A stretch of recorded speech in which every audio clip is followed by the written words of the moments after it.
আজি 4 বছৰ কংগ্ৰেছৰ যি পাপ কৰি গৈছিলে সেইকাৰণে তেওঁলোকক আৰু কি কম।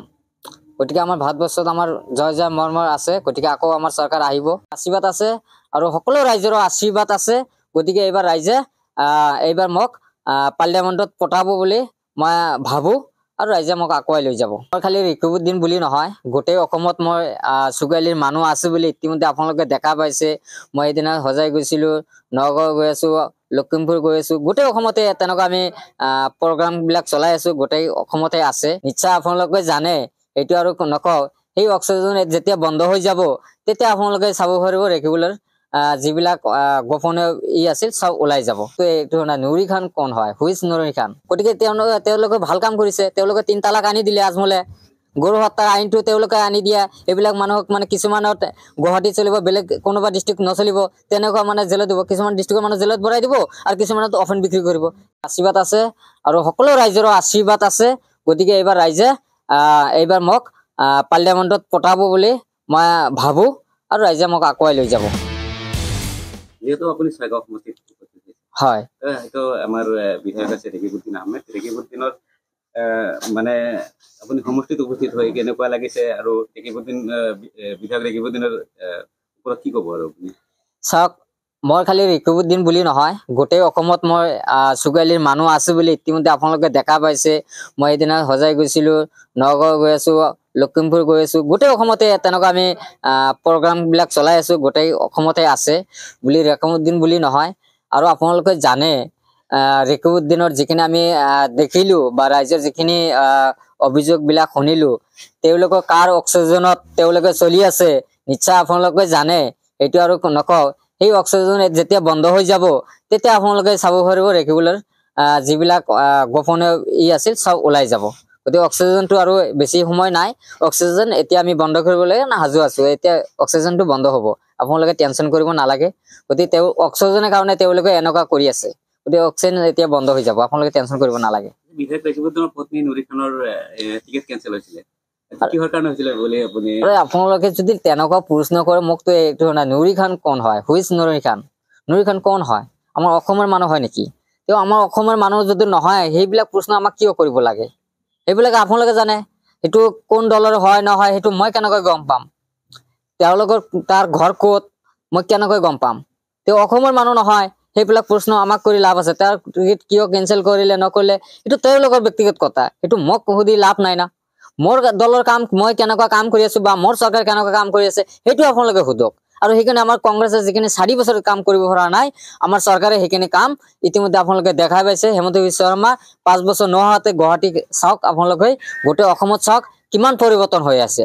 গতিকে সেইকাৰণে কাম কৰি আছে। গতিকে সেইকাৰণে আমাৰ চৰকাৰে আগুৱাই লৈ আছে ৰাইজে। সেইটোহে কথা। মই যিটো সঁচা কথা চুগালী সেইটোৱে কয়। আজমল ডাঙৰীয়া যিখিনি কৰিলে আমাৰ নিবনুৱাসকলক ভিখাৰী বনাই দিছে, ৰাস্তাৰ ভিখাৰী বনাই দিছে।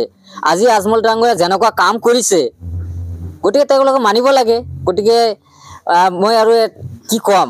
গতিকে তেওঁলোকে ভাল কাম কৰিছে। তেওঁলোকে 3 তালাক আনি দিলে আজমলে, গৰু হত্যাৰ আইনটো তেওঁলোকে আনি দিয়া। এইবিলাক মানুহক কিছুমানত গুৱাহাটীত চলিব, বেলেগ কোনোবা ডিষ্ট্ৰিক্ট নচলিব, তেনেকুৱা জেলত দিব। কিছুমান ডিষ্ট্ৰিক্টৰ মানুহ জেলত ভৰাই দিব আৰু কিছুমানত অফেন বিক্ৰী কৰিব। তেনেকুৱা আইনটো কৰাই দিলে। 3 তালাক তেওঁলোকে কৰাই দিলে। উচ্ছেদ অভিযান তেওঁলোকৰ জয়তে হৈছে, আগততো নাছিলে। এইবিলাক কাৰ কাৰণে হৈছে? আজমলৰ কাৰণে হৈছে। আৰু সেইটো কোৱাৰ যোনটো চুগালী সেই কথাটো কোৱাৰ কাৰণে যদি আপোনালোকে বেয়া পায় বা আপোনালোকে পাই থাকক, আমাক ক'বলগীয়া নাই। চুগালী যি কয় সঁচা কথা কয়, আৰু সেইকাৰণে আমি সঁচা কথা মাত মাতিছিলো। ৰাইজে বুজি পোৱা নাছিলে, ইতিমধ্যে বুজি পাইছে যে নহয় চুগালীৰ কথাটো সঁচা, যে আজমলৰ বিৰুদ্ধে যিখিনি কৈছে আচলতে তেওঁলোকৰ এজন বিজনেছমেন। তেওঁলোকৰ বিজনেছৰ বা নিজৰ মুনাফাৰ কাৰণে তেওঁলোকৰ ৰাজনীতি কৰি আছে। কিন্তু ৰাইজৰ হৈ কাম কৰাৰ কাৰণে তেওঁলোকে ৰাজনীতি নকৰে। তেওঁলোকৰ বিজনেছৰ ক্ষেত্ৰত আপোনালোকে ক'ব যে স্কুল কলেজৰ কথা ক'ব যে বহুত উন্নয়ন কৰিছে, বা স্কুল কলেজৰ ল'ৰা ছোৱালীক পঢ়া শুনা কৰাইছে, ইঞ্জিনিয়াৰ বনাই আছে, ডক্টৰ বনাই আছে। আপোনালোকে মই এটাই কথা কওঁ, আপোনালোকে এটা ষ্টুডেণ্ট দেখুৱাই দিয়ক কোনটো স্কুলত যাবলৈ দিব, মই সেইটো স্কুলত যাম। আপোনালোকে বলক, আমাক দেখুৱাই দিয়ক কোনটো ষ্টুডেন্ট 50 তলত আছে আমাক সেইটো দেখুৱাই দিয়ক 50 তলত কোন ষ্টুডেন্টে এডমিশন লৈছে এক নম্বৰ কথা দুই নম্বৰ কথা 100 ভিতৰত দুটা বা তিনিটা থাকিব এটো আমি মানি লও এটো যিকোনো লিটাৰে হেবিলাক মানে ফ্ৰী এডমিশন কৰায় কিন্তু আপোনালোকে দেখুৱাক যে 10% student Badruddin Ajmal free admission কৰাইছে এটো আমাক দেখুৱাই দিয়ক কোন স্কুলে দেখুৱাব আমি যাম বা কোনোবা পেশেন্ট যেওলোকে মেডিকেল আছে তেওলোকৰ কোনটো পেশেন্টত ফ্ৰী এডমিশন ট্ৰিটমেন্ট কৰাইছে 10% কৰাইছে নেকি আমাক দেখুৱাই দিয়ক আমি আছো এইটো কথা জুল কোৱাৰ কাৰণে যে আপোনালোকে পিতে কৰে তেওঁলোকে বিজনেছৰ কাৰণে আহিছে তেওঁলোকে হি ডেভেলপমেন্ট অনলি বিজনেসম্যান তে বিজনেছে ডেভেলপ বাকি কি ডেভেলপ আছে কোনো ডেভেলপ নহয় তেও যেন অযোগ্য হাংকত বুলি কও কাৰণ 17 বছৰত কি তিনিবাৰ হাংকত হৈ 17 কোটি টকাৰ 5 বছৰত 17 কোটি টকাৰ কাম কৰিলে 19 পৰা 24 লোকে মোক যেটিকে ৰিপৰ্ট দিছে 17 কোটি টকাৰ কাম কৰিছে 17 কোটি টকাৰ এতিয়ালৈকে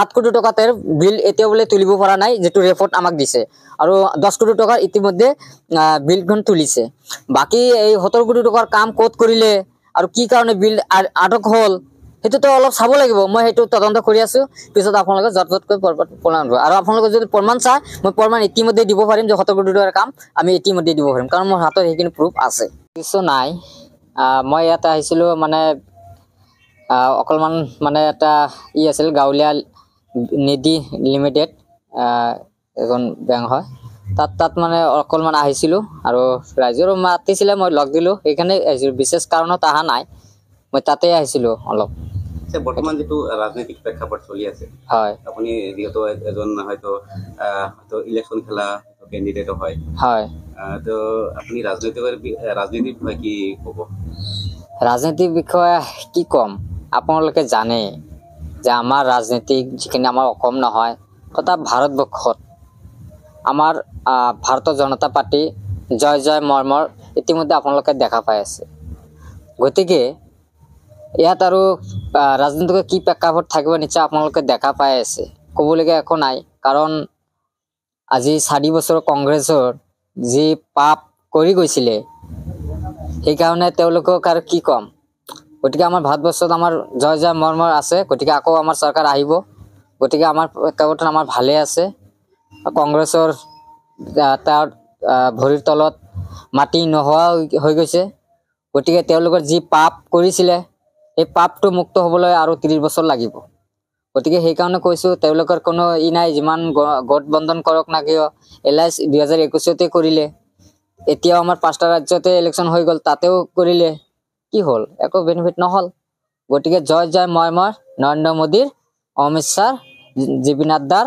এখিনি চলি আছে আৰু চলি থাকিব গতিকে এখিনি আমাৰ ভাৰতৰ প্ৰধানমন্ত্ৰী ডাঙৰীয়া যিখিনি কাম ৰাজ্যৰ হৈ দিনে নিশাই কাম কৰি আছে গতিকে সেইকাৰণে ৰাজ্য আগুৱাই লৈছে তথা অসমত আমাৰ সন্মানীয় মুখ্যমন্ত্ৰী ডক্টৰ হেমন্ত বিশ্ব শৰ্মা ডাঙৰীয়া যিখিনি কাম কৰি আছে দিনে নিশাই ৰাজ্যৰ হৈ কাম কৰি আছে গতিকে সেইকাৰণে ৰাজ্যক আগুৱাই লোৱাৰ কাৰণে জট মটকৈ আমাৰ বিজেপিখন আগুৱাই আছে গতিকে সেইকাৰণে আমাৰ প্ৰেক্ষাপটত খুব ভাল আমি ফলাফল পাই আছো গতিকে সেইকাৰণে ৰাজ্য আমাৰ কাম কৰি আছে সেইকাৰণে আমাৰ বহুত ভাল আছে ফিলখন তো আপুনি তো এপিলে হয়তো মানে নিৰ্বাচন খেলিব হয় হয় কোনটো সমষ্টিৰ পৰা খেলিব আৰু কাৰ লগত প্ৰতিদ্বন্দ্বিতা কৰি ভাল পাব মই আপোনালোকে যে জানে যে জুৱা ধুবুৰী সমষ্টি ইলেকশন মই ধুবুৰীৰ পৰা খেলিছিলো সাংসদ হিচাপে খেলিছিলো এবাৰ ডিলিমিনেশ্যন আমাক কোকৰাঝাৰ পৰিছে তাত কোনো ফেক্টৰ নহয় কিন্তু মই ধুবুৰীৰ পৰা খেলিম আৰু কাৰ লগত ফেক্টৰ হ'ব আপোনালোকে নিশ্চয় জানে যে মই কাৰ লগত খেলিছিলো আৰু কাৰ লগত টক্কৰ দিছিলে আৰু সেই প্ৰুফটো সুগালি হসা কথা কৈছিল এতিয়া সকলে তাক জুৱা বুলি কৈ আছে সকলে সমালোচনা কৰি আছে সকলে তাক বিয়া ইয়াত লৈ আছে গতিকে সকলে তেওঁ গালাগালি আছে যত গৈ আছে ততে পহখেদা খাই আছে গতিকে তাৰ আৰু নতুনকৈ আৰু ক'বলগীয়া একো নাই যে আমাৰ লগত কোনো নহয় কাৰণ নামটো উল্লেখ নকৰিলে আপুনি মই নাম আৰু কি হেতু সকলে জানে যে এটো আৰু নাম ক'বলৈ একো নাই কাৰণ তেওঁলোকে এজো জানে যে অযোগ্য সাংসদ বুলি ক'লে এটো কোন সাংসদ বুলি কোৱা হয় এটো সকলে গম পায় যে ধুবুৰীৰ কোন আছে এটো নাম লোৱা মোৰ হিচাপত নামটো লোৱাটো মোৰ লাজ লাগি আছে কাৰণ এজন অযোগ্য সাংসদ বুলি কোৱা হয় তাক কেনেকৈ আমি নামটো লম জনে ভাল কাম কৰে তাৰ হে নামখিনি লয় জনে ভাল কাম নকৰে তাক কিয় ভাল নামটো লব নেকি আপোনালোকে কওক গতিকে তাক আৰু কি নাম লব লাগি আছে